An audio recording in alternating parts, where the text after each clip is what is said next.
This week's hidden verse is Romans 12, verse 1. I'm going to read it for you. And it says, "Therefore I urge you, brothers and sisters, in view of God's mercy, to offer your bodies as a living sacrifice, holy and pleasing to God. This is your true and proper worship." Here in Romans chapter 12, Paul's already built this incredible argument for the gospel of Jesus Christ, the good news that we have in Jesus, that even though we're broken and hopeless and that we have sinned and we have done wrong and that we've made ourselves enemies of God, that Christ has come, and that even while we were enemies, Christ died for us. And as this good news is presented, though, it's not just something that we have to believe in and accept. It's something that should change our life. It should be a complete and total difference to how we live from that moment. And that's what Paul's addressing here. He's saying, you need to now offer your bodies in worship. And we're going to look, though, at the first part. And he says, "Therefore I urge you, brothers, in view of God's mercy."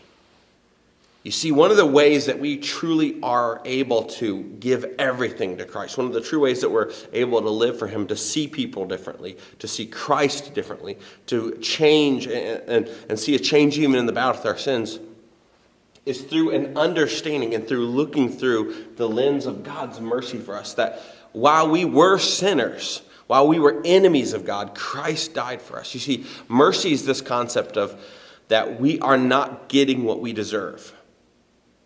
You see, we deserve wrath.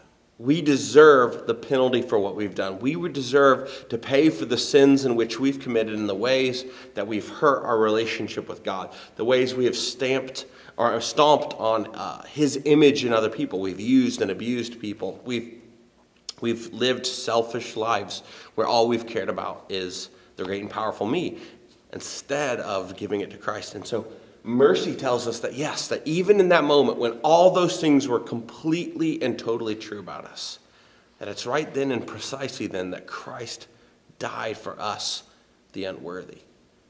You see, worship comes from a understanding of not just the good news, but the bad news.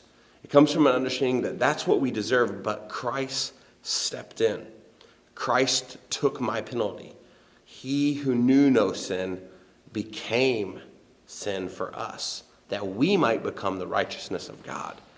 And so because Jesus did that, because he took the full weight of our penalty, my response then isn't this rules-based religion, this I have to do, I have to sacrifice, I have to.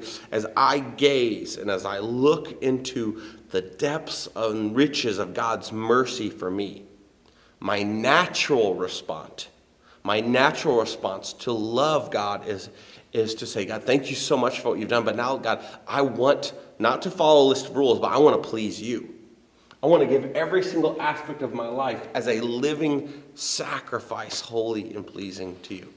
So today, can I just challenge each and every one of us to stop for just a little bit and to worship God and to give him thanks for his mercy.